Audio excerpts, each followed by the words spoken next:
நண்பர்கள் அனைவருக்கும் அன்பார்ந்த வணக்கங்க. இன்றைய பதிவில் கம்மி பட்ஜெட்டில் ஜெர்சியில் ஒரு தலையீத்து கிடாரி ஒன்று விற்பனைக்கு வந்திருக்குது. 4 பல்லுன்னு சொல்லியிருக்காங்க. கிடாரி வந்து 9 மாத சினையாக இருக்கக்கூடிய கிடாரி. இன்னும் கண்ணு போகிறக்கு ஒரு 15 நாட்கள் பக்கம் பிடிக்கும். சுழித்த உருளாத கிடாரிங்க. எல்லா கிளைமேட்டுக்கு கொண்டு அடாப்ட் பண்ணிக்கூடிய தர கிடாரி, கட்டுத்துறைக்கு ஏற்ற கிடாரி, நல்ல வளமான கிடாரிங்க. தலைச்சனுக்கே நல்ல கரவத்திறன் வாய்ந்த கிடாரி அப்படின்னு தான் சொல்லியிருக்காங்க. சேலம் மாவட்டம் கூட்டாத்துப்பட்டி என்ற பகுதியிலேருந்து விற்பனைக்கு வந்திருக்குது. டிரான்ஸ்போர்ட்டோட அரேஞ்ச்மெண்ட் உண்டுங்க. கிடாரியை வந்து நேரில் பார்த்து செக் பண்ணியே ஓட்டிக்கலாம். அந்த அளவுக்கு நல்ல தரமான கிடாரிங்க. தமிழ்நாடு பூரா டெலிவரி வசதி பண்ணி கொடுத்துடலாம் அப்படின்னு தாங்க நம்மளோட விற்பனையில் தெரிஞ்சுக்க. அப்படி மடி செட்டு நல்லா எடுக்கக்கூடிய கிடாரி, நல்லா ஃபுல் 15 நாள் டைம் இருக்குதுங்க.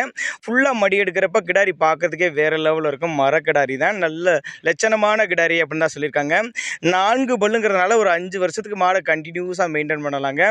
நெத்தி சுழியாகட்டும் முதுகு சுழியாகட்டும் கரெக்டான ஸ்தானத்தில் இருக்குது. தவறான சுழியில் எதுவும் இல்லை அப்படின்னு தாங்க வீடியோவில் நல்லா தெளிவாக பாருங்கள். சேலம் மாவட்டம் கூட்டாத்துப்பட்டிங்க. அதேமாதிரி காம்போலம் நல்லா அருமையாக இருக்குது அப்படின்னு தாங்க நம்மளோட விற்பனையில் தெரிஞ்சுக்க. அப்படி குறிப்பாக மடிக்கூச்சல் இல்லாத கிடாரி அப்படின்னு தான் மென்ஷன் பண்ணுறாங்க. இதனுடைய விற்பனை விலை 30,500 சொல்லியிருக்காங்க. 30,500 சொன்னாலும் ஃபிக்ஸட் ப்ரைஸ் கிடையாதுங்க. விலை அனுசரிப்பு அப்படின்னு தாங்க நம்மளோட விற்பனையில் தெரிஞ்சுக்க. அப்படி தேவைப்படும் நபர்கள் தாராளமாக அவரோட காண்டாக்ட் நம்பர் டிஸ்பிளே கொடுத்துருக்கேன், தொடர்பு கொள்ளுங்க. டிரான்ஸ்போர்ட்டோடு அரேஞ்ச் பண்ணி கொடுத்துருவாருங்க நம்மளோட விற்பனையாளர். தேவைப்படும் நபர்கள் தாராளமாக அவரோட காண்டாக்ட் நம்பரை காண்டாக்ட் பண்ணுங்கள்.